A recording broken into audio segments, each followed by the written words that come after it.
はい、こんにちは。アンダーパワーモータースのモスです。今日はナイチンゲールの原画で制作を進めていきます。まずはスクリーンにイラストを書き込んでいきます。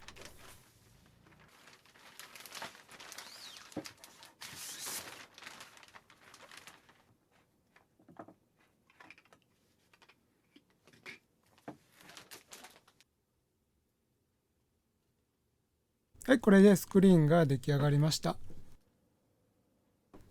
印刷台にセットしてインクを盛り付けていきます。今回は紙オンリーで進めます。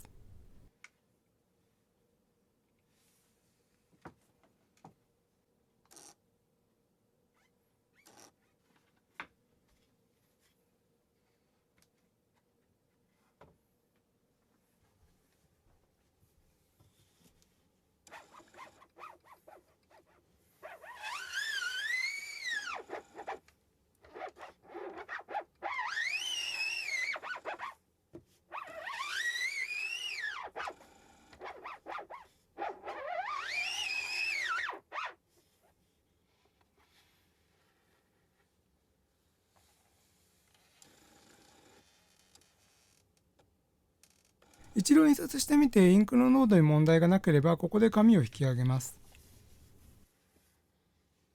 で、額縁に入れて仕上げですね。重量比の関係で今回は少し余白を残してます。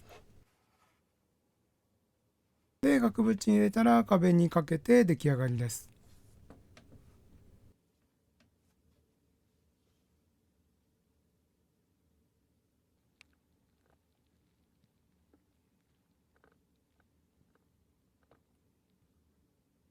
はい、いつもならここでプレゼントとかのお話をさせていただくんですけど、今回は原画をいただいたポップケンさんから特にサンプルはいいよということで T シャツの制作そのものがなかったので、今日は先日導入したインクジェットプリンターの使い勝手を少し紹介したいと思います。まずこれ試験的に作ったスクリーンなんですけど、これは事前に作ってボツになったやつです。近くで見ると分かりやすいんですけど、硬化の過程でスクリーンに目詰まりが起こってます。この辺りなんか特に分かりやすいですよね。詰まって青色になっている部分が残ってます。で、これは本当は白く抜けてるのが正解です。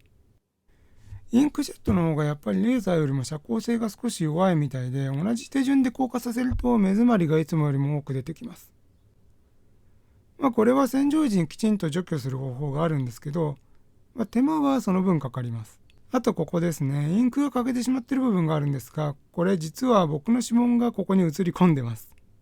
フィルムを見ると指紋がうっすら残ってるんですよね。これはどっかで触ってインクが剥がれて白く抜けちゃったやつです。インクジェットの特に顔料インクはフィルム表面にインクが乗ってるだけなので、熱に固めるレーザーに比べると結構繊細な仕上がりになってきます。こういうのを防ごうと思ったら、インクを顔料じゃなくて染料を使っているプリンターの方がいいですよね。フィルムのコート層に多少浸透するので摩擦には強くなってきます。はい、では今回はこんな形で終わりです。ありがとうございました。